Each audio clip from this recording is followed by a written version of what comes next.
Orange 1, stop landing. Heavy fire in the area reported the X-ray gunner. The orange squad turned around and we followed. The communications channel filled with screams. I heard 2 helicopters over the drop zone reporting heavy damage. It's a mess. The orange squad took us a wide 2-mile radius, still at low altitude. A 1E attack aircraft from the Air Force began a massive bombardment of the front edge of the landing zone, along with artillery and our attack helicopters. It was a mystery to me how they all managed not to run into each other. Finally, we heard the takeoff command from Yellow 1 and saw them pop out of the smoke on the left side of the landing zone, 2 lone helicopters. While under heavy fire, they waited for the crews of the 2 downed helicopters to climb into the other Huey. 1 flight mechanic stayed behind and died. The pilot was wounded. We circled for another 15 minutes. I turned around to look at the grunts who were staring toward the drop zone. They had no idea what was going on, for they had no flight helmets. Orange 1, come in for a landing, the gunner commanded. Apparently, the North Vietnamese Army's psychological assault on the landing zone was over. Orange 1, all 8 vehicles of your 2 squads have casualties prioritized. Priority means we had groups of wounded soldiers on the ground ready for us to load first. Copy that. Red 1, do you copy? Red 1, copy. Orange 1 exited the turn and we followed. The A-1E attack aircraft had already left, but the attack helicopters were back to cover us as we landed. Even with a dense concentration of allies on the ground, the attack helicopters managed to get their bullets and shells neatly into the enemy, so the grunts let them fire. Our onboard machine gunners were only allowed to fire at obvious enemy positions. We crossed the front tree line and plunged into the smoke.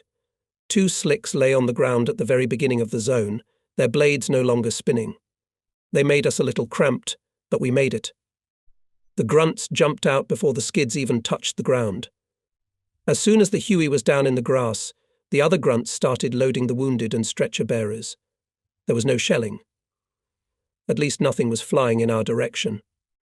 The crackle of machine guns and hundreds of rifles blended into a single roar around us as the soldiers provided fire cover. The gunners, hiding somewhere behind the tree line, informed us that the loading was complete and authorized us to take off to the left side. Orange 1 confirmed and led us back. 50 yards from the border, several vehicles took hits and we gave the machine gunners permission to fire. Our helicopter remained intact. After unloading the wounded, Liz and I drove some of the soldiers to the artillery positions, causing us to be delayed and behind the rest of the company by about half an hour. We were in a hurry to rejoin the squad when suddenly I saw a downed 1E screw attack aircraft near the X-ray area. Everything looked like a movie again. Orange tongues of flame burst out from under the root of the right wing and rushed toward the tail of the plane, turning into coal-black smoke. The fire densely engulfed the entire fuselage and enveloped the multi-panel cockpit screen in seconds. The pilot was either dead or unconscious, because he did not eject. The plane roared down from 3,000 feet, about a mile away from Liz and me. Leaving puffs of black smoke behind it, it entered the jungle at a steep angle and instantly exploded, flying into debris and firing the remaining shells and bullets into the trees. I contacted base and informed them of the crash, which I immediately regretted. Roger, Red 2, stand by, I heard in my headphones. Okay, Red 2, Grumpy 6 orders to go to the crash site and inspect it. I wanted to fly over the area where the attack plane had just been shot down as badly as I wanted to stay in Vietnam forever. Liz suggested flying by at high speed and catching a glimpse. I dived down from 3,000 feet and used my dive speed to fly over a burning patch of jungle. I had the base tell Grumpy 6 that the pilot had failed to eject before crashing and that the smoking wreckage of the airplane and the occasional projectiles going off were left in the burning patch. Copy that, Red 2, wait. When they asked to wait, it did not bode well. Red 2, Grumpy 6, roger that. The Air Force requests that you land and conduct an on-site inspection. Liz shook his head. Ace, not confirming, I relayed. It's too dangerous in the zone. We'll go back, fly by slowly and check again. But we know there's no one there. Liz nodded. Tar, it may seem to some that I've offered a good compromise, but I just signed all four of us up to fly back into the extremely dangerous zone on a lone Huey to double-check the obvious. The offer didn't please the base. Through our base, the Air Force commander relayed that it wasn't good enough for him. Red 2. The Air Force wants you to land and check for survivors at the crash site, a voice announced. I asked them to wait, explaining that I was in the process of my second flight over the crash site. While our base liaison was communicating with the Air Force commander, Liz, Reacher and I, along with a nervous ex-infantryman who was our machine gunner, approached the crash site. This time I wanted to check it out definitively. I dropped my speed to 30 miles per hour near the trees surrounding the fresh gash, circling above the smoke and flames as we suddenly heard the sounds of explosions. Liz, who always gave me the controls, uttered. Got it, he grabbed the controls and lowered the nose of the Huey to accelerate. It's most likely the remnants of the stormtrooper shells exploding, he explained. But I want to do another quick fly around, just in case he glanced out his window. Someone hit that guy, and they're still around somewhere. Liz started a left turn to make another curve over the smoke. He picked up speed quickly, and as we approached the sagebrush, he tilted very sharply to the left. We all slumped into our seats, feeling at least twice the overload during the nearly 90-degree roll. I looked past his left seat through the side window and saw the entire crash zone. I had never encountered such maneuvers in flight school. At first I thought the Huey was just going to break away from the main propeller, that the Jesus nut wouldn't hold. Nevertheless, the view that opened up was unique and exhaustive. We were also flying so fast that we were hard to hit. From such a dizzying vantage point, we saw a few metal parts that hadn't had time to melt and flashes of exploding ammunition. We hoped that all the shells had had time to detonate during the crash, and the comms said the pilot was definitely dead. Roger that, Red 2. Stand by. We were circling at 2,000 feet, about a mile from the crash site. Red 2. This is Pastor 6. Major Williams here. I just spoke to the Air Force and confirmed that you will land and conduct an on-site inspection. Liz, as crew chief, responded. Pastor 6, Red 2. We've already made sure there are no dead or alive at the crash site. We've already risked more than we should have to establish that fact. Liz was wrong to appeal to logic. When and how you take risks is up to me, Red 2. Your orders are to go to the crash site and land. There, your crew will climb out and check out the downed plane. Over and out. There was silence. I'm sure Liz really wanted to send Williams away, but he couldn't lose face.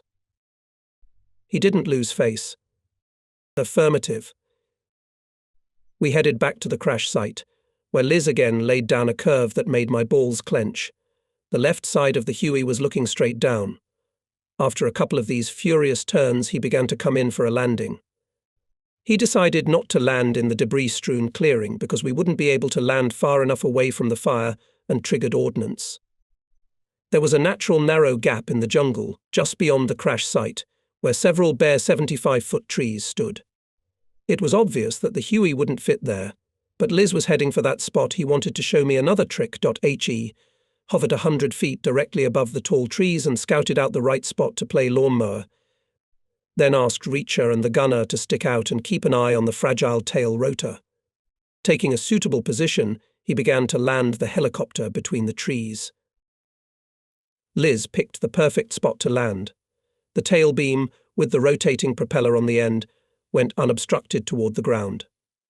The propeller only had to mow down a few branches a couple of inches thick. The flight school had never even heard of such maneuvers. The sound of the blades hitting the branches was like gunshots. Splinters were flying into the air. The tops of the trees were building up above us as we cut our way down. We settled in the middle of a hurricane of severed branches, tail beam hanging over a gentle slope, covered with impenetrable brush. When all the branches and leaves had settled, there was silence. We didn't damage the car. Reacher and the machine gunner grabbed their rifles, jumped out into the dense thicket, and hurried to the crash site, where the explosions were still going off. Cords sticking out of their flight helmets dangled behind them. Liz and I sat at the bottom of the vertical tunnel he'd cut through and whipped our heads around, looking around nervously. The only sounds heard so far were the sounds of exploding ammunition, which occasionally overlapped the noise of the engine running. Reacher and the machine gunner disappeared behind a dense wall of trees. We waited. Bang, bang, bang, bang. Mortar fire.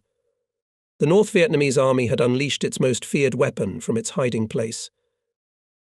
We were alone. The base wouldn't send an attack helicopter to escort us, or at least another slick to support us. Liz and I glanced over as the mines began to come closer.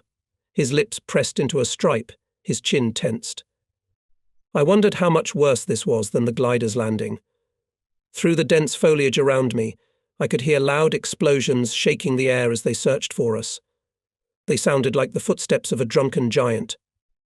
A loud crunch from the side, then the other side, then behind us an invisible giant was roaming around trying to trample us. The North Vietnamese army was great with mortars, but they had a hard time fumbling for a helicopter. They couldn't see us, so they had to hit at random. When my fear peaked, a completely white with fear Reacher and his machine gunner finally popped out of the thicket and let us get out of the trap. All the while, Liz kept our Huey from relaxing, if I may say so. He was ready to take off at any second. As soon as the two soldiers climbed in, Liz touched down. He took off up his tunnel of trees like a high-speed elevator and dropped the nose of the Huey abruptly, barely the supporting propeller showing above the trees. The shell struck the clearing as our tail passed the last tree. Reacher told us that there was not a piece left of the pilot at the crash site, and the Air Force commander was finally satisfied. Please note I imagined him writing a letter to the pilot's widow. I sent 4 goons from the army straight to the crash site to make sure your husband was dead. Liz and I flew to Turkey Farm to refuel and joined the company for the next flight for the wounded. This time the X-ray area was quiet. We dropped off the infantry and picked up the wounded. Near Camp Holloway's hospital tent, which was on the side of the runway, there was such a pile of bodies that I couldn't believe my eyes. Williams radioed that Liz and I and 1 other crew could go to the camp and jam the cars. We were cleared for the next flight. I took another look at the bodies and I shuddered. GT. Bailey leaned out of the staff tent and shouted that the company was flying back to Holloway. 2 pilots were wounded. Liz and I had been in the tent for 10 minutes, sipping coffee and enjoying every minute we were on the ground. When Bailey yelled, I saw a battalion on the horizon, flying in from the south. The closer the swarm of helicopters got, the more their murmurs resembled real warfare. It wasn't hard to guess how the Viet Cong were tracking us. A few miles away, the battalion broke into column formation and began a single chain of approach from the west. Liz and I were on the leeward side, and the warm, sweet smell of kerosene burning in the turbines wafted toward us. The Hueys landed in a line, engines silenced, and the pilots jumped out in full gear. Flight mechanics waited patiently for the blades to stop so they could inspect the machines. The pilots walked in our direction and their cheers could be heard. Such a reaction after the news of the wounded we had not expected. When they reached the marquee, it was clear 2 wounded pilots from another platoon were walking with them, keeping the general cheer going. You could see the caked blood on their hair and faces. They had been shot in the head on their last flight. One had been shot from the front, the other from the side. They both waved their helmets, pointing to the bullet holes. One was hit by a bullet in the protective plate on the front of his helmet. It shattered the helmet and bounced off to the side. The guy had blood running down his cheeks. The second lucky guy walked around, sticking his finger through the holes on either side of his helmet. It was a magical illusion. Judging by the helmet, the bullet should have gone through his head. We wanted to know what the trick was. It only came to me on the way back, he began. When I stopped feeling the holes on either side of my head and asked Ernie if I was alive. He was pale, but still laughing. The bullet hit on the extreme approach to the X-ray. Luckily, but Ernie was steering. I felt like I'd been hit in the head with a bat. My eyes went blurry. I thought the bullet hit my helmet and bounced off. Ernie was the first to notice the blood. He turned to tell me about the bullet that went through the screen in front of him, and saw it. I imagined what the guy thought at the sight of the torn hole in his comrade's helmet doused with blood. I started to feel the helmet and found the hole on the right side, but Ernie said the blood was on the other side. I fiddled with my left hand and found the other one. I looked at my hands. They were covered in blood. I felt the helmet again. 2 holes, that's right. 2 wounds. Both sides of my head. I couldn't believe I was alive. He put the helmet in his hands as he continued his story. Look, this is where it hit. He pointed to a spot near his right ear. The bullet hit the edge of the bone, ricocheted upward between my head and the helmet. Then he shook his head in amazement. Then it went through the top of the helmet and hit the edge of the bone on the left. He jabbed his finger. It ricocheted here, went through the helmet, and flew out through the screen in front of Ernie. He glared. I saw the path of the bullet as it travelled, tearing through the lining from the inside of the helmet, and looked at the 2 wounds on each side of the pilot's head. I was stunned. God again. He finished his story and both pilots got into a jeep that took them across the runway to the hospital tent. As I watched them go, I noticed an impressive formation of helicopters flying in the sky to the east from Bouquets. The cavalry had sent the 227th Air Regiment to help us. We mobilized almost all of our forces. I joined Ressler, and the rest of the pilots heading to the mess hall for dinner. There were almost 100 of us, walking across the runway in a loose crowd, talking to each other under the twilight sky. We passed the hospital tent, where the smell of blood was strong and body bags lay strewn over the disfigured bodies waiting for their turn. The next morning, Liz and I remained on the ground as the entire company flew out on a mission. We were to depart a half-hour late to make a solo flight before rejoining the rest of the formation. The task was simple: a flight to an artillery unit. We were to carry some radios, fresh mail, and the unit commander who was going to drop in on his guys for a briefing. After the briefing, we were to take him back to Pleiku and join the company. The grunts sat in the heart of the firing mission, 20 steel gun barrels greedily looking south. The high humidity made it possible to make out the shock waves that diverged over the muzzle slices. The guns shook from the recoil. They were hitting targets 5 miles away. We were given permission to land, but the fire didn't stop. The landing spot was right in front of the guns' noses. Landing in artillery positions gave a thrill. The artillerymen were always in the very center of the firing mission, and they would continue firing until the helicopter hovered over the first line of guns. Naturally, the final decision to cease fire because of the proximity of the helicopter was made solely by the soldier pulling the mortar's trigger cable. And here it was just a matter of luck. Everything depended on the mood of the artilleryman, which in turn depended on whether the helicopter had ever blown his tent away. This was my second landing at an artillery position. I began my approach to the area in front of the guns and crawled gingerly inside, constantly reminding the gunners over the comms that I was close by. When I got close to the trees, they kept firing. I could tell from the glittering flashes on the left that I was coming in at gun level. The firing stopped. Flying in front of the guns, I peered into the black trunks and watched the smoke rising lazily upward. Someone had decided to resume firing. The muzzles were staring right at me, and I was very close when they went off. I thought the gunners had made a mistake and ripped us to shreds. The sound ripped through me. My chest vibrated.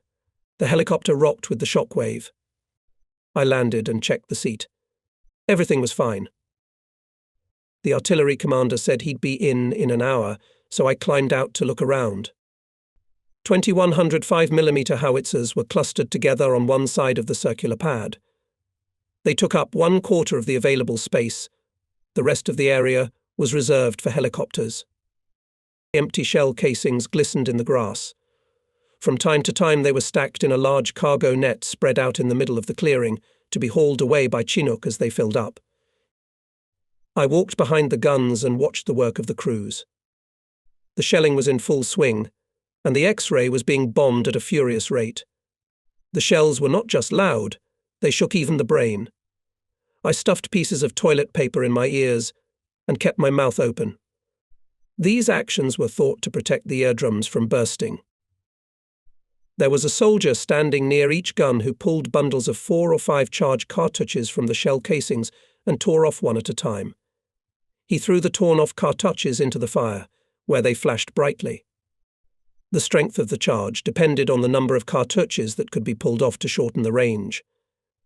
After setting the strength of the charge, the soldier would lodge a cylindrical shell, the main ingredient with explosive or white phosphorus inside, into the open end of the shell casing. The finished shell casings were stacked in a pile near the gun crew. Hundreds of guys, stripped to the waist, worked, repeating their synchronized movements in the hot, stale air that hung over the field. I watched them tuck shell after shell during the 15-minute shelling that finally ended with a ceasefire command over the line of guns. The thunder ceased and there was a deafening silence. The soldiers of the gun crews began to discard empty shell casings and clean up around the howitzers, wondering about the results of the battle. I could hear their questions. Any hits? An aerial spotter at their target a few miles away was reporting the situation. Hit. Over 150 dead. There were a few scattered cheers of approval.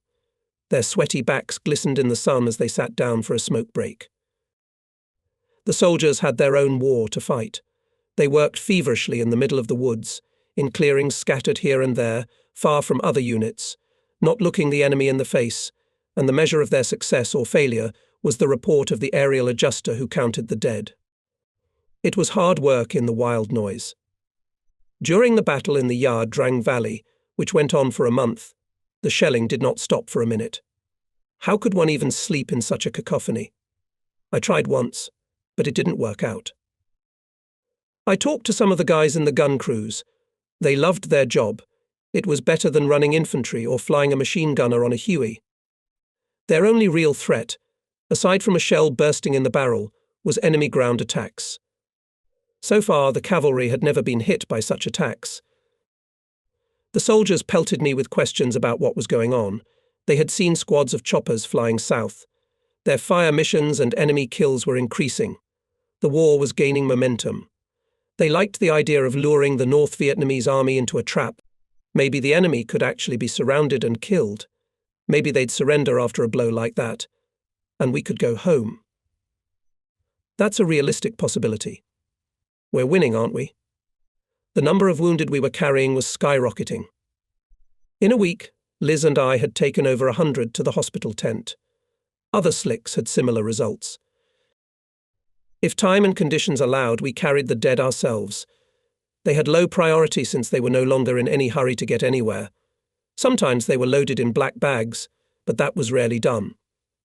Without the bags, blood oozed onto the compartment floor and filled the Huey with a recognizable and frightening sweet smell.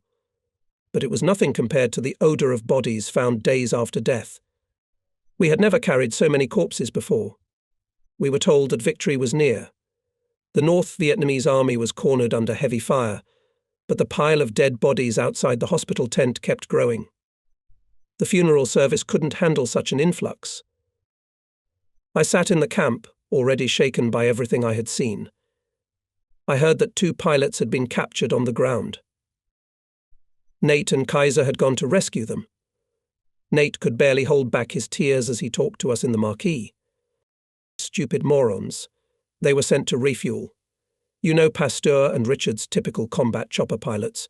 They think if they have machine guns, they're invincible. Anyway, they were heading back alone, spotted Viet Cong or North Vietnamese soldiers or whatever on the ground, and decided to launch an attack.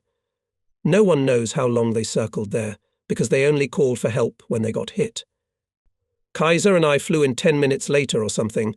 The Huey was standing in a clearing, seemingly intact. There were 2 combat choppers coming with us. They made a circle. There was no gunfire. Kaiser and I sat down behind the chopper that was hit. When we landed, I noticed pieces of meat hanging from a branch. It turned out to be Pasteur. He'd been hung by his leg, skinned. No one around. The choppers were circling over the forest. The dust collector landed right behind us. I got out. Kaiser stayed in the car. The medic jumped out and ran with me. Nate kept patting himself through his breast pockets looking for the tube, but never found it. Pasteur's skin was hanging down in rags right on top of his head. The bastards even cut off his dick. They hadn't had time to strip Richards. He was lying half naked in the grass about 100 feet away. They'd almost cut his head off. Nate Pale was silent for a second. I almost threw up. Richards and I were in the same school. The medics cut Pasteur off the branch and stuffed him in a bag. He shook his head to ward off the tears. Remember how Richards was always bragging about how he could survive in the jungle if he got shot down?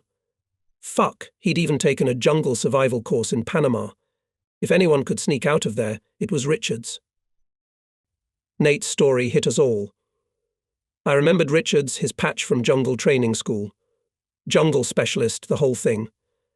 And in the end, he only got 100 feet away from the enemy. All that training for nothing. The thought that survival training hadn't saved Richards made me weep. The war was going on at a furious pace.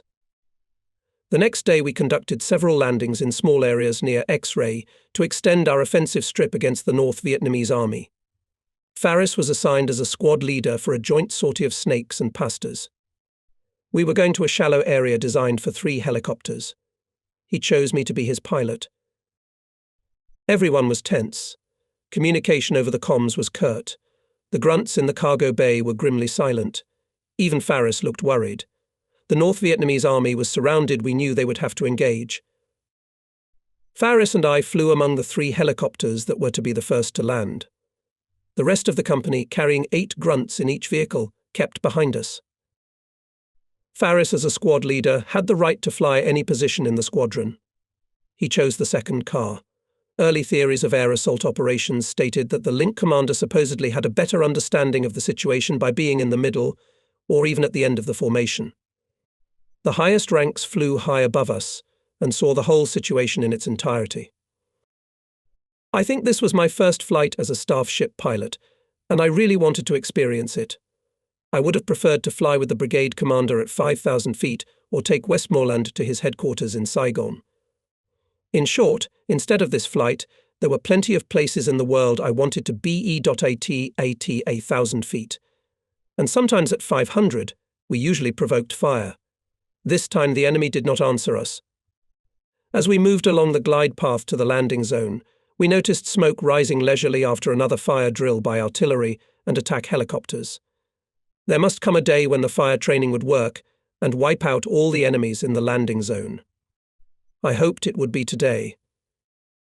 Fighting a sense of dread, I checked the direction of the smoke to detect the wind. Doldrums. We flew from the east in a 3-car convoy, about to land in a narrow landing zone. But it was too quiet below. 100 feet above the trees near the near edge of the landing zone, the onboard machine gunners of Yellow 1 opened fire. They fired into the trees at the edge of the zone, hitting bushes, places where the enemy might be hiding. There was no return fire. 2 attack helicopters, coming on either side of our squad, also put machine guns into action. As they crackled, smoke billowed. My ears rang with loud but squashed pops as my onboard machine gunners joined the others. I wished I had a separate trigger.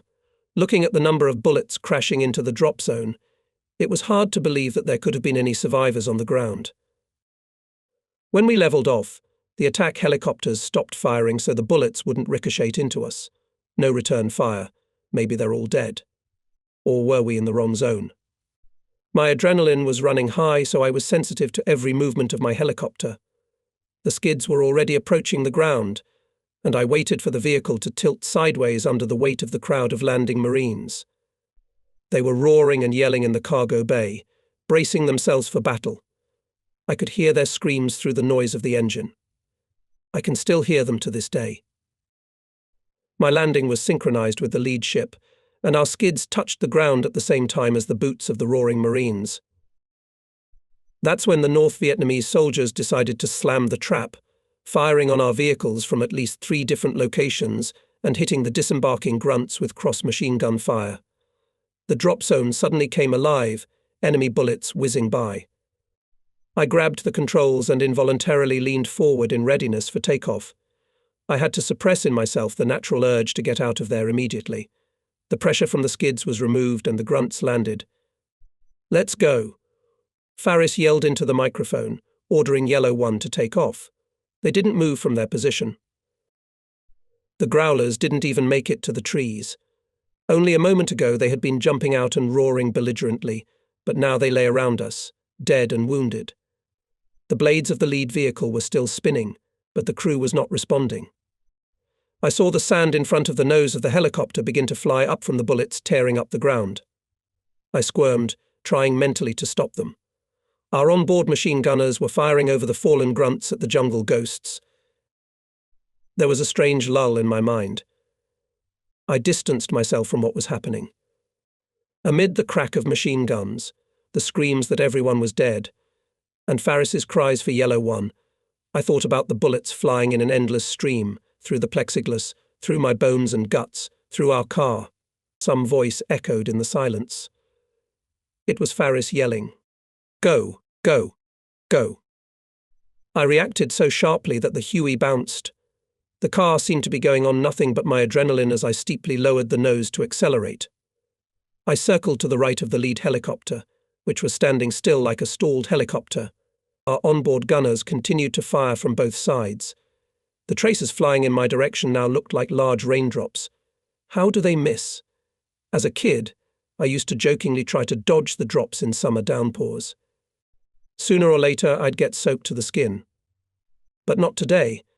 I slid behind the treetops and went, accelerating for cover at low altitude. I hovered sharply left and right, dodging, confusing the enemy, just like Liz had taught me, and when I'd gotten far enough away, I soared upward and out of this nightmare. Consciousness returned with the sounds around me. "What happened to Yellow 3? A voice said. The car was still on the ground. There was a frenzy in the comms channel. Finally, I could make out Faris's voice commanding. "Forbid it, White One. Take the left. Pull back." Faris had White One lead the rest of the company away in a circular trajectory a couple miles out of the zone. Yellow One and Yellow 3 stayed below. I looked down at the two helicopters that stood quietly on the ground. Their blades spun lazily as the turbines ran at low RPM. The machines didn't give a damn about anything, unlike the soft clots of protoplasm that drove them. The whole area was littered with bodies, but of the 30 grunts we'd dropped off, some managed to survive. They were able to take cover behind the trees at the edge of the clearing. Faris had a lot of work to do. He had 12 more cars to land and unload. Then the pilot of Yellow 3 made contact. He was alive, but his partner appeared to be dead. The flight mechanic and machine gunner showed no signs of life either. He himself was able to operate the vehicle. 2 attack helicopters immediately dived down, machine guns blazing, to ensure his retreat. From the outside, it looked amazing. Only Yellow One remained below. The machine stood on the ground, out of contact, maintaining revs. There was enough room behind it to drop off the remaining Marines. One of the surviving grunts made it to communications. He reported that he could provide at least some fire cover with a couple other soldiers. A few minutes later, the second group of 3 helicopters went in for a landing and Faris ordered me back to the holding area. I walked a couple miles back to the big field, landed, and picked up another batch of guys with crazy eyes. They were roaring and yelling too. It wasn't about combat training. It was about motivation. We all thought we were in for one last push that could end the war. By my second landing in the combat zone, the enemy machine guns had subsided. At least this lot would survive the landing. Someone finally shut down Yellow One's engine as we were leaving. Definitely not the crew. It was waiting patiently in black bags to return home. It will forever be a mystery to me how I didn't get hit. I must have recognized all the signals correctly, right? They started calling me lucky after that flight. That afternoon, as the sunset burned on the horizon behind Pleiku, Liz and I and a few other guys walked to the hospital tent to look at the bodies. A small crowd of the living stood looking at the growing pile of the dead. There was an organized order to the whole nightmare, with torn-off body parts scattered in various piles. Ostensibly arms, legs and heads were to be reunited with their owners in body bags. But the funeral service ran out of bags, and the corpses were simply stacked on top of each other. New arrivals, both wounded and dead, were brought in from helicopters. A medic stood in the opening of the headquarters tent, and sent some of the wounded back, those who could no longer be helped, such as those with ruptured bellies. The medics would give them an injection of morphine, but the morphine didn't make any difference. I stared at one doomed soldier lying 50 feet away. He stared back, and I read his mind. His terrified eyes widened. He was clinging to life. He was dead. A few minutes later, someone approached him and lowered his eyelids.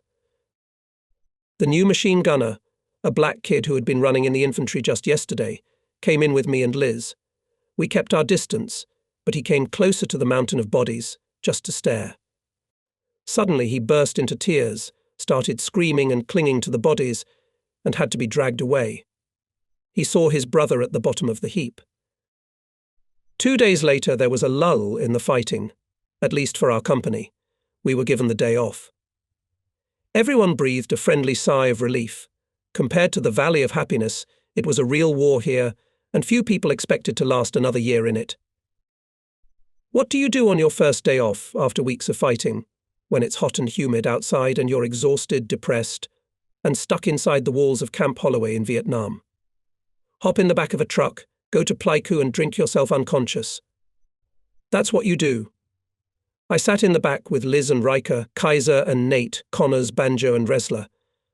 I remember we drank beer all day, and the effect was that I don't usually stagger to multiple bars. Still, they blended into one bar. I started out drinking with Resler, but by late afternoon I was suddenly at a table with Kaiser at the Vietnamese officer's house. All Americans are like monkeys, huge, rough, with hairy arms, the Vietnamese lieutenant explained to Kaiser. You also smell like greasy meat.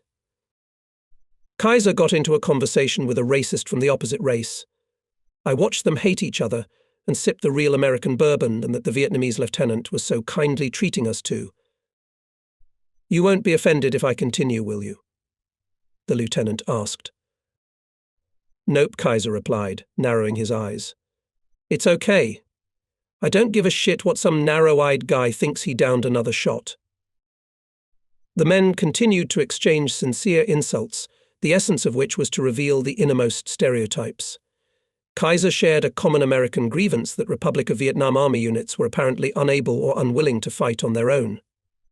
The lieutenant reported in confidence that Republic of Vietnam Army soldiers are disgusted to receive help from such stupid, unnecessarily rich guerrillas who put their paws on anything in their country, including their women.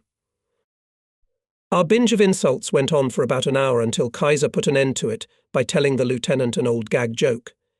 It was a cynical story about distinguishing ally from enemy in Vietnam and ending the war.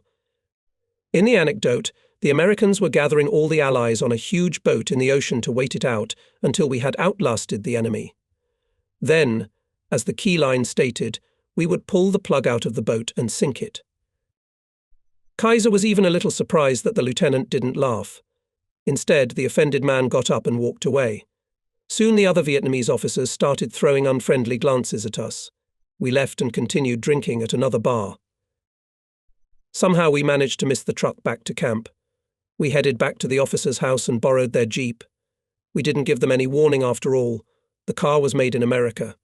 The next morning when the Jeep was discovered at Camp Holloway Motor Depot, a fuss was made. No one knew whose prank it was, but Faris looked eerily suspicious at the morning briefing. During the night he noticed that we'd returned to camp on our own. Tricky boys, he said after the briefing. Captain Faris, it wasn't us. Kaiser sounded sincere. This is an Allied prank. Allied? Yes, sir. Those little assholes would do anything to frame the Americans. You should have heard the words they used last night, hairy gorillas, stinking meat, dumbasses. But, sir, it didn't surprise me at all. I suspected they didn't like us. Yes, Faris sighed. But be warned, mister. Kaiser, from now on I'll accompany you whenever you get a chance to party in town. Captain? Kaiser looked at Faris in bewilderment. Guys, what if you'd been stopped at the checkpoint? 2 warrant officers. You could use a captain to save you the trouble. Besides, I don't want to be in the back of a truck when I got guys with jeeps. Usually the cavalry only carried their own infantry, but one time we had to take Republic of Vietnam soldiers aboard. I'd heard about their reluctance to fight. When you land in the landing zone, make sure your onboard gunners are watching for Republic of Vietnam soldiers running out, Williams told the briefing. There have been several instances where so-called Republic of Vietnam soldiers have turned around and started firing at the helicopter. Also, you may have guys on board who don't want to get out. Tell one of the gunners to throw them out. The other gunner should cover him. Your machine gunner must know that if he has to open fire, he must immediately cease it after hitting a soldier who has taken a wrong step. A wrong step is a rifle pointed in your face. Today we're going to do a favor and take one batch of these guys out. For the first and last time. Williams gave all the boys a fatherly look. Keep your eyes open. I was stunned. For the first time in a long time, the rumors were true. In the months to come, I would be warned constantly about the Army of the Republic of Vietnam, just as I had been warned before about the Viet Cong. If no one can be trusted, well, then who are our allies? Whose war is this? The men with their homeland on the line don't want to get out of their choppers and fight. This time, however, the transportation of the Army of the Republic of Vietnam went smoothly.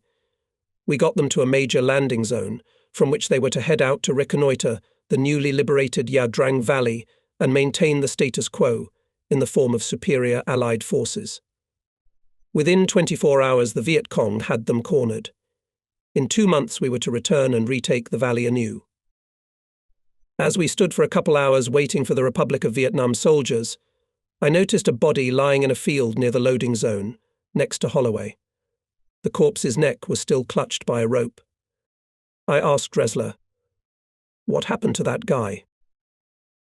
"That's the Chinese counselor," Gary explained. "The same one we handed over to the Republic of Vietnam soldiers for interrogation yesterday." He kept looking at the body. "Did you see him up close?" "No." "I guess he didn't answer their question correctly because they pulled a fist-sized chunk out of his head," he grimaced, brains leaking out. "You want to see it?"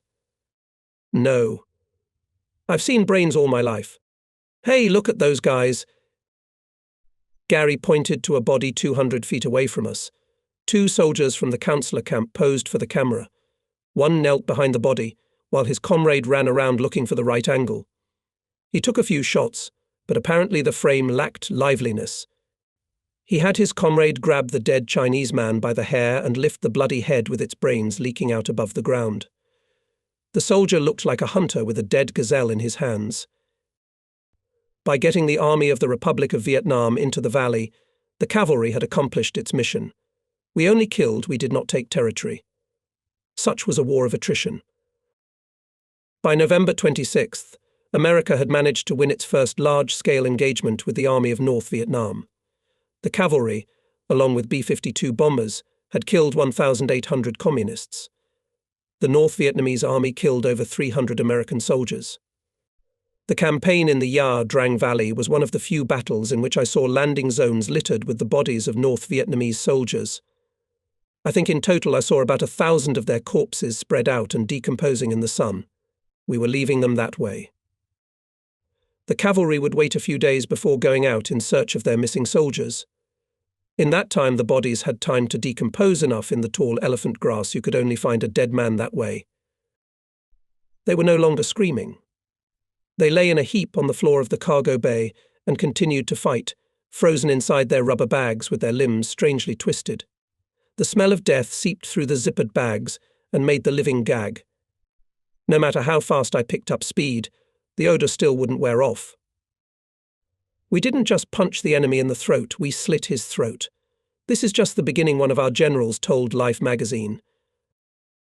During the few days we hung around Pleiku before returning to An Key, I spent most of my free time with a couple of kids. I met them on one of my first trips to Pleiku. They were part of a gang that begged for candy and put their sisters under American soldiers. The older of the 2 brothers, however, had a surprisingly mature mindset for his age of 9. While other children were aggressively throwing themselves at passers-by, Lang stood back and looked on judgmentally. He realized that the others were acting too rough, too predatory. After getting enough candy and distributing all the sisters, the gang would go their separate ways. I usually waited alone or with Wrestler, and Lang would come up to us smiling. He liked to sit, to talk. We'd squat down just outside and discuss our two worlds in pidgin English or through gestures. He was barefoot, wearing a black cotton t-shirt and brown shorts. He was missing two of his front teeth and had an uneven hedgehog on his head. Somehow Lang always knew what day I was coming into town. He'd say he knew everything and tap his finger on his temple. Probably just waited every day, if not for me, then for someone else. The guy always ran up and greeted me as I walked down the street.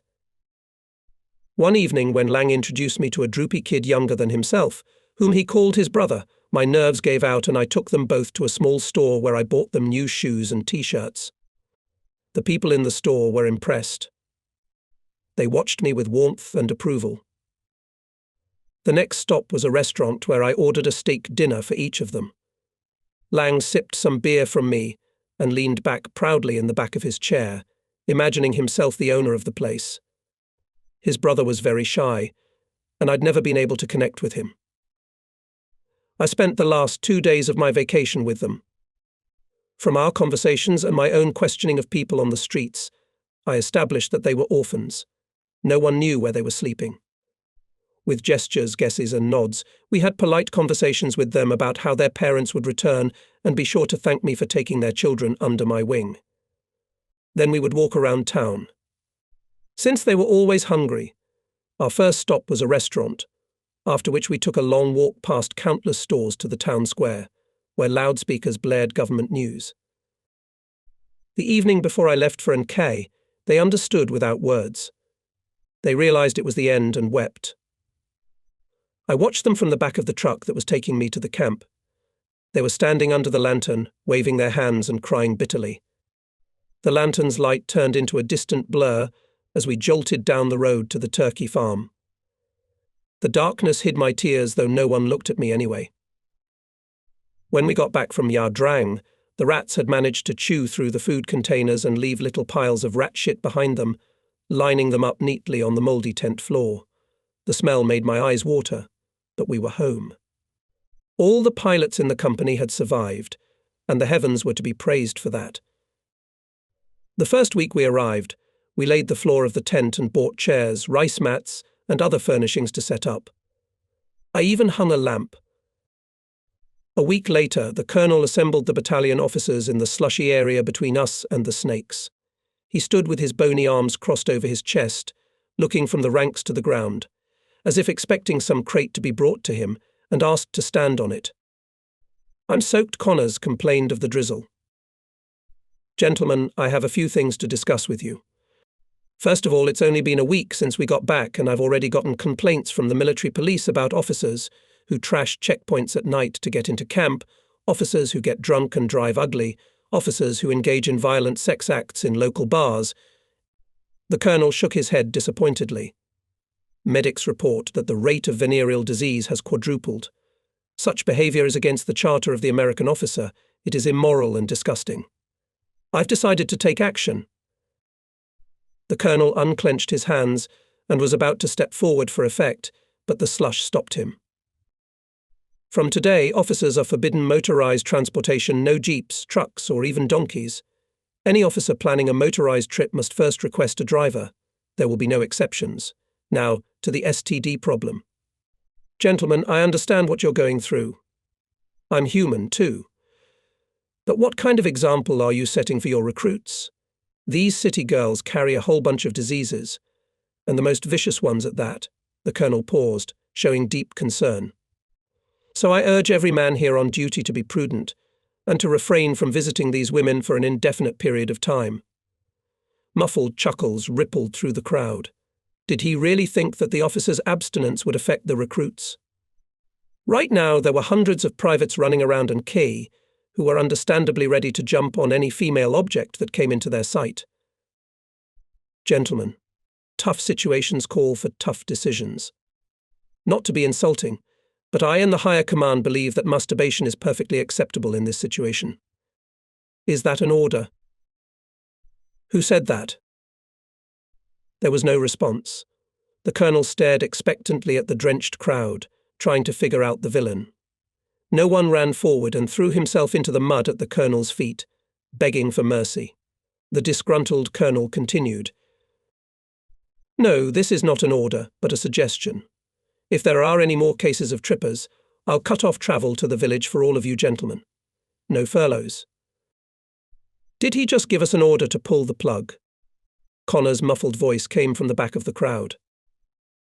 The formation erupted in laughter. The colonel didn't hear the comment. I have an idea that will keep everyone occupied and healthy. We will be building an officer's house on this very spot. The commanders clapped from the front rows of the formation. Gentlemen, let's be honest. We're stuck here for a long time. We could use a place to come back to, a place to enjoy a drink after a long day, to entertain ourselves with a conversation with the nurses, to recline in a velvet chair with music, all of which is possible if we start now. Nurses? Connors again. Yes, nurses. Division nurses. They're willing to come and talk to us if they have a place to come. You don't want them sitting in forbidden tents, do you? I do. Who's talking? The colonel ran his eyes through the crowd, looking for the smart guy. We all started turning our heads, looking at each other, showing our innocence. Captain Williams flashed a glance toward our squad in Connor's direction. Gentlemen, this attitude is why we live like animals, he shook his head sadly. So, starting this minute, we are collecting dues for the first month of the officer's house. This money will be used to purchase the necessary materials. Captain Florence is put in charge, since he was a building contractor in the civilian world. Florence brightened and nodded. The labour force will be formed from volunteer military personnel. I hope each of you will make an equal monthly contribution to the construction until it is completed. A few days later, I was interviewed by a Japanese journalist. Some of the guys watched as the photographer took pictures. Among these guys was a tall, lanky captain from Indiana whom I always remembered as the new guy. He reeked of cheerfulness and confidence, qualities that had long since wilted in veterans. If we need a new mess hall, let's build one. He shrieked one day when Williams announced that we had signed up to volunteer for that too, along with the club. I've built a bunch of stuff in my time, he explained. I could build a bunch of stuff on my own, just to get rid of that lousy awning, for crying out loud. Riker glared at him and mumbled, "Fucking hell." P. Connors nodded. Ahem, ahem. Banjo suppressed a chuckle. That was the day the new guy laid the foundation for the dining room. Listen, Bob New Guy turned to me. The Japanese photographer was bending in front of me, picking an angle. What? Why don't you put that poster behind you away? I turned to see a picture of a pretty girl pinned to the wall of Riker's tent section. Don't you dare touch, Katie, Connors interjected. Let the guys in good old Japan know what we're fighting for. But what if his wife sees this? New Boy persisted. This? Connors said. This? I'll ask you, it's Katie Rottenmander, the head shagger of the place. She's not an it. The journalist laughed, and the photographer bent again to get Katie in the frame. How does it feel to fly under bullets? The journalist asked. Who wants my opinion? In the Yadrang Valley, I often thought about bullets. I was always scared. That's the answer, I was scared every time. You're looking at a coward in a soldier's uniform, comrade journalist. Well, it's a little scary at first, but the more you land, the more you get used to it. You fucking get used to it, yeah. I wish I was right in the landing zone right now. Have you ever been on the verge of death? Yeah, I've been within a hair's breadth. A hair so thin, it gave me the creeps. I could have ended up in that pile of bodies. Just like all the other guys. A few rounds in the cockpit. Something like that. You fly around in this? I was wearing a field uniform, assault vest, and a pistol, per the photographer's request. Yeah. And this? He pointed his finger. Body armor. Does it protect you from bullets? No. To be honest, it doesn't even slow them down. Everybody laughed. We were flying as an escort for a convoy headed for Pleiku, with a 2-hour stop at the turkey farm. The wind from the convoy of 20 helicopters was whipping waist-high grass to the ground. In the middle of the afternoon, while we were rummaging through containers of dry rations, someone at the front of the convoy managed to knock over his kerosene fuel burner. Fire. Whirlwinds of smoke erupted ahead from the grass next to several Hueys. I rushed with the rest of the guys toward the fire. Orange flames were snaking through the grass. People tried to knock it down with their jackets, but to no avail. A light breeze carried it toward the rear cars. My helicopter, along with the 2 cars behind it, was right in the path of the fire. I roared back. Reacher was standing right behind my chair. "Hurry, sir." I reached for the harness, but the surrounding smoke hinted that I couldn't do that right now. I berated myself for not getting the machine ready for launch. I'd gotten too relaxed. I flicked the switches and hit the start button. "Hurry up, sir. We're about to catch fire."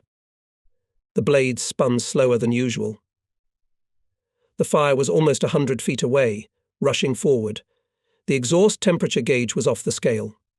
Hot start. No, the arrow was back in the green zone. The propellers flickered, gaining operating speed. When the flame flickered orange in the lower window drop, I yanked the general pitch lever, keeping the turbine from separating, and the car soared into the air with a groan. As I pedaled my tail away from the flames, my door swung open. Damn. Didn't even lock the door. The noise of the helicopter was pounding on my ears. I felt a hot puff of air and realized I'd forgotten to put my helmet on. What an asshole. I backed up in a parry and landed the helicopter. The 2 cars behind me managed to fly off too. Connors was hovering, trying to break the chain of burning grass. He flew to leeward and knocked the flames off the blades with a stream of air. I returned to hovering and joined Connors and another helicopter in their intercept operation. The flames smashed against the wind wall. While we were stuck in Yedrang, the camp was flooded with Christmas packages. Gifts, canned ham, cookies, cards and pictures of loved ones. We even had a large cardboard box sent to us with letters from school children from all over America addressed to the tent dining hall. "Dear American soldier," one of these letters said, "I am very proud of you. I know you will win. Becky, 5th grade, your head teacher is Mrs. Lake waiting for me was the pound cake from Patience that she had sent in September. After 3 months on the road, it had become inedible. In the 2 weeks before Christmas, we flew a few more sorties to Happy Valley, but now we landed infantry in the uplands instead of in the valley itself. I started flying with Ressler.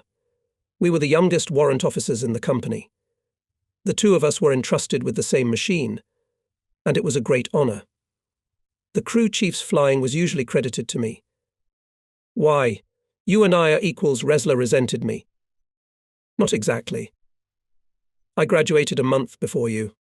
So I'm older than you, Ressler. You're a pilot, and I'm a crew chief. Let's switch. We'll see. We both practiced landing on high platforms with more experienced pilots from our company. These platforms floated in the air like sky islands. Some of the hilltops rose as high as 800 feet above the valley. The main trick was to keep the landing point below the level of the horizon. If the point climbed beyond that level, it meant the car was going too low, and you were at the mercy of the vibrations of the oncoming air currents on the leeward side of the hill. Coming in for a landing with a heavy load through these swirls pulling downward, the pilot risked crashing right into the hill. It was hard to regain altitude because of the lack of space to dive and gain airspeed. A captain in our neighboring platoon had made this mistake a few days earlier, and as a result he had rolled down a slope, throwing soldiers and ammunition out the open doors of the Huey. He managed to get out and landed on all 4 limbs in a pit trap with sharpened stakes. Considering the other 2 crew members were killed, he got off easy. They sent him to Japan to clean the crap out of his knee holes. Ressler and I worked well together, helping each other out with tips. Ressler was steering the car, trying to level off over the grassy hilltop. The vertical descent rate was high thanks to the 8 grunts in the cargo hold. We both realized the landing was going to be rough. "Power," I prompted. "I'm squeezing out all I can." Then you better level off. We're gonna crash. Look, Mason, I'm the pilot now. I've got it under control.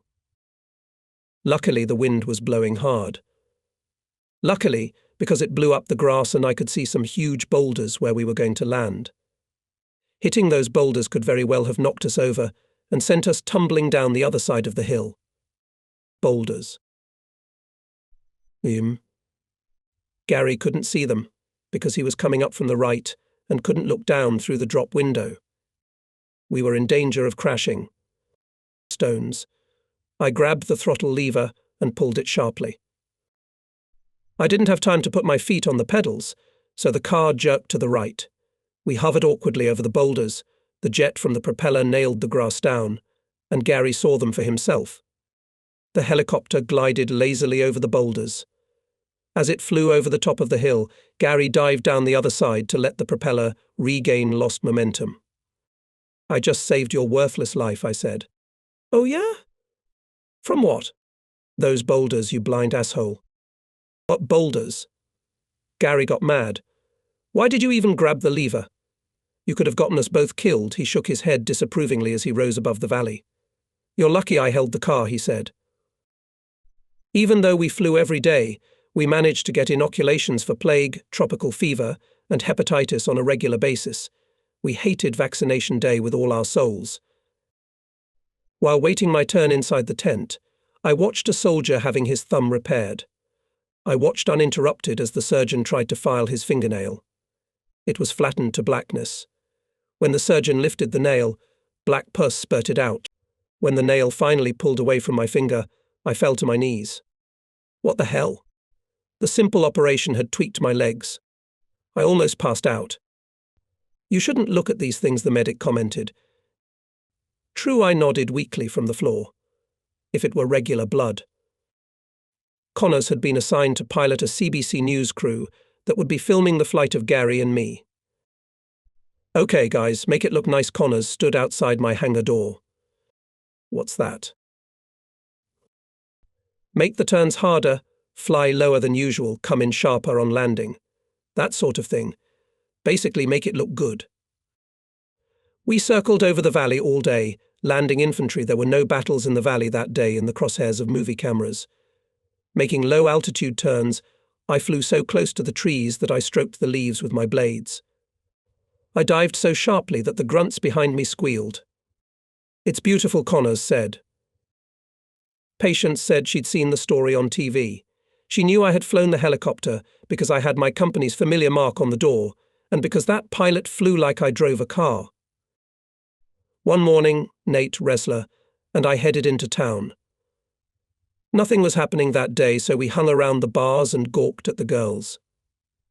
Nate claimed he was immune to the Vietnamese tripac, so he was having the most fun. Suddenly some task loomed, but since we were far away, the whole company flew out without us. We returned early to an empty camp. There wasn't a soul there except Bobsy scum. There's a big mess up north of Lima, Owens explained. Where have you boys been? The commander's pissed. Did you get a leave of absence? It's serious out there. I'm telling you, the commander's pissed. Nate decided it was a good time to open the canned ham he'd been saving for Christmas. We ate in silence. The ham was good. After sundown, Liz flew in through the tent doors. New guy had been killed. What? Gary asked. The new guy. You know, the new guy. Head through and through. All right, guys, get ready for takeoff. I wonder if I'll get the same verbose epitaph if something happens. Mason's been shot in the head. All right, boys, get ready for takeoff. What's going on? I asked. It's bad, Liz explained. A bunch of machine guns, all in the same area we'd been poking around for the last 2 weeks. Yesterday, the Charlies decided to go to war. The zone was hot this morning. You're driving the next 2 cars that are waiting out there. Mine's dead. Nate, you and I will take the first chopper, and Bob and Gary will follow us. Okay? We took off an hour after Lisa and Nate. Wrestler and I were alone in our part of the tent. I had a smoke. Wrestler crunched his knuckles. There are some islands about 20 miles off Quinion, Gary said. I know. 20 miles out. Uninhabited, by the way. How do you know? I asked. I heard. Shine. Thinking of defecting? Gary asked. Sometimes. Me too. Sometimes. I guess you and I are weak. Maybe we are. But we fly, don't we? So we're not so weak. I hope so, he paused. But when I fly a landing, I feel brave. I feel a kind of calm in the centre of things. Like a hawk or something. It's the same thing. When I'm in the thick of it. But at times like this, I'm ready to sneak away at any opportunity. And what am I? Chicken or hawk? Hawk Gary smiled. Ha. There was silence. Yeah, I thought. We're scared out of our minds. It seemed as if we were about to have to take our turn at death. How long do you think we could last on a Huey full of rations? Gary asked. Hell, all of 2 years. 2,000 pounds of food. We could take a couple less containers of food and bring a couple of girls with us. Take them where? To the island. You know, you're right, we really could. I know we could, Wrestler smiled proudly. I really like that idea. By God, we could fly away. That's right, it's decided. We'll fly straight from the next mission. We'll load up on a bunch of soup packs. We'll stop in Queenon, grab a couple of girls, go to the island, land, unload the rations and the girls. Then one of us will have to take the chopper off the island and sink it. Why sink it? We'll camouflage it. Gary lurched forward, fascinated by the plan. Well, we'll see what's out there. Maybe there'll be a bunch of trees and shit to hide the Huey. If not, we sink it. That's a deal. But only if there ain't no trees. Don't forget the booze. Think about it. You and me and 2 gorgeous girls lying under the palm trees. We should bring a radio so we can follow the war. You know, just to stay in the loop, you know. Gary looked puzzled. Why don't we go to Pleiku first? Why? Well, I'm not sure I'm ready to live right there with any girl. Remember Mary, the one I spent the whole night with? Her. Well, she fell in love with me. Gary, look, she didn't fall in love with you, she wanted your money. She wanted to get out of this fucking country. She was all right, wasn't she? She loved me. Suddenly we were both quiet. We got distracted and thought. My confidence was fading. What a stupid idea. Stupid wishes, stupid hopes. Think of the facts. Think of the facts. Think of the facts. Gary, I don't think we can fly to Pleiku. For this to work, we have to fly out of the camp with everyone else and then disappear. Maybe we could get lost after landing in Quinion. It's always a mess in the air there. Not without Mary. Gary, use logic. All right, guys, you're up. Wendell's gone into the tent. The island of palm trees and tanned hotties has vanished. The chief mechanic had a couple of holes to patch up, but the car would be ready to fly in a minute. Wendell looked kind of pale. The commander wants you to join the others in Lima. There will be sorties today. Guys, I hope you have better luck. The chief mechanic, along with the maintenance officer, were examining the helicopter. They were concerned about the holes in the tail beam, as bullets could have damaged the tail shaft or the cable wiring. But it all went away. The senior mechanic covered the holes with green duct tape, which almost matched the protective colouring of the helicopter. Now it was our car. As if on cue, the clouds covered the whole sky. Over in Key Pass, Gary had to drop to 50 feet above the road to maintain visibility. We landed in Lima. What's all the commotion on the road? I asked Connors. As we made a circle over Lima, coming in for a landing, we noticed a crowd of soldiers around an incomprehensible shapeless heap, covered with a tarpaulin, next to an overturned donkey. Grumpy, the driver of the donkey, had lost control and overturned. Was he wounded? No, killed. You and Wrestler Red 4, Liz reported, and hurried back to the front of the formation. Lima was swarming with soldiers. Marines moved in small groups, scouting out their helicopters. Several Hueys hovered above the cable loads, waiting to hitch. A Chinook was coming in for a landing, dragging a huge black fuel tank from the Gulf area underneath it. "Sir, can we launch the soldiers?" the cavalry sergeant asked. "Yes, Sarge.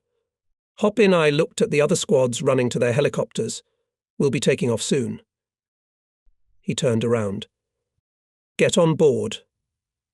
They loaded in a second. I hated flying in such a huge crowd over 40 helicopters. On top of that, we were in fourth position. We had to push the throttle to the limit during the roll from the center of the turn and level off like hell during the roll to the center of the turn. Plus our car was an outsider. On takeoff, it would hang down under the swirls of those ahead, busting a gut.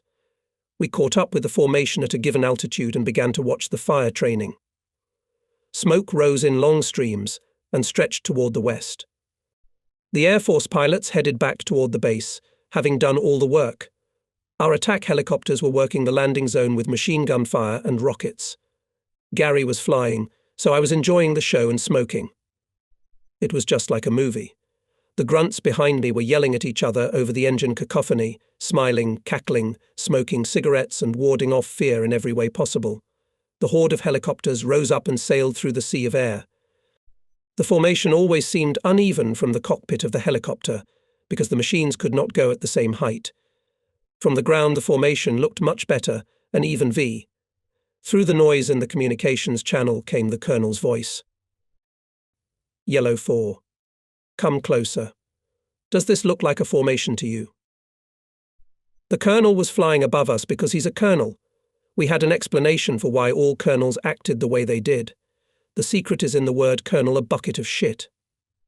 What else do you expect from them? "Are the machine gunners ready?" Gary asked. We were descending fast, leaving behind our starting point of a shabby shack near a row of trees, from which the final straight line of flight ran. The landing zone was 2 miles away. "Ready." "Ready." "Fire on command, or on target. Do not fire on the houses." "Yes, sir." "Yes, sir." "Hold your fire on the houses. If you do, you might kill a couple of Viet Cong." As we approached the ground, moving to low altitude, I carefully gripped the control stick. My foot was on the pedals, my left hand was at the pitch lever. Level off. 50 feet above the ground. Gary was doing great.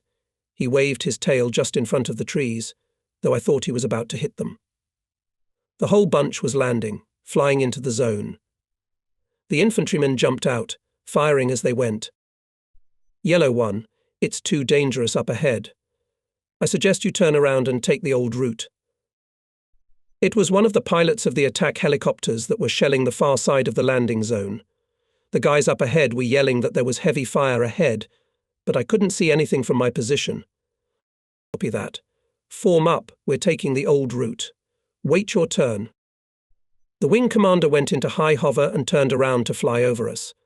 The helicopters came up behind him, one by one, and flew over our vehicle.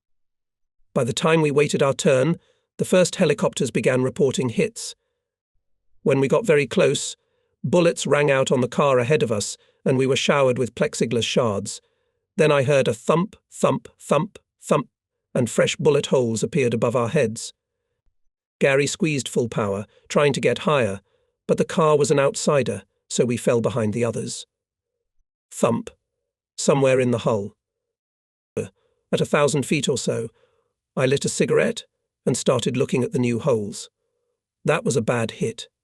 Now the cabin will leak when it rains. WE didn't make it back to Lima. We and 3 other Red Squad cars were sent out on some emergency evacuations. Gary and I followed Faris and Kaiser in Red 3 to pick up the wounded from the hot drop zone. The other 2 helicopters went somewhere else. Faris made a couple circles to make sure there was no fire. We had to wait for the grunts to clear the drop zone. Red 3. All clear. I heard gunshots in the background while the infantryman was reporting to Faris over the comms. Faris heard them too. "You sure?" "Affirmative, Red 3. All clear, sit down. Of course he was lying. I'd have lied in that position too. During the approach, Faris took the spot I was headed for, so I had to fly 100 feet farther. I landed in the tall grass in front of the trees. The grunts crawled towards the helicopters. Clear, damn it, Gary said. 2 soldiers ducked and ran toward us with stretchers. Sand flew out of the grass next to them, and they ran down. The body slid off the stretcher like a doll. Fire in front, I reported to Faris. The stretcher bearers rose to their feet and ran to a side door, where the senior mechanic quickly came out, grabbed the stretcher by one end, and slid it to the floor. Several more bursts dug into the ground in front of us. I glanced at the radio antenna the grunt commander was uncoiling behind the trees. Rambling. Another stretcher was shoved through another door, and now a machine gunner came to the rescue. We were locked on the ground. Faris reported that he was flying away. Hurry up. Hurry, I yelled, turning back. The 2 walking wounded climbed aboard. The commander of the grunts jumped up for a second, but immediately fell to the ground. All I could hear was the roar of the turbine. No gunshots, just small bursts of sand in the short grass. Near the trees, a man gave a thumbs up. He shook his head, pointing at the man who lay at his feet. I only just now noticed the corpse. Of course it was a corpse. The bullets had pulled outward some of his insides, which were now sticking out across his abdomen. He could have waited. I was upstairs. Pedal turn. Nose down. Thump. Forward. Thump. Up. 4 of the wounded survived. It rained overnight in good old Lima. Water dripped through fresh bullet holes. There was a temporary Christmas truce, but we kept flying, delivering recon units to areas of our territory where the Viet Cong were hooliganizing. There was no way I could accept the wildness of what was happening. We decided to pause and not kill each other for a few days and then resume. I was very young at the time. Truth be told, I was flying Christmas Day because I had seriously screwed up a few days earlier on a flight with Captain Gillette, our supply officer. He and I had led a formation of over 40 vehicles on a flight to the hills. On the way back, I realized with horror that all these helicopters were flying behind me. I had never led such a horde of vehicles. I was only required to lead the formation to the refueling area, the place where my Vietnamese worker had died from a snake bite. The lead ship should fly smoothly, no sharp turns, only a gradual descent. But when I started slowing down for the landing approach, I became overly cautious. I kept thinking that the whole formation was going to crash into me. I slowed down late and managed to fly over the approach point. I missed the whole fucking field.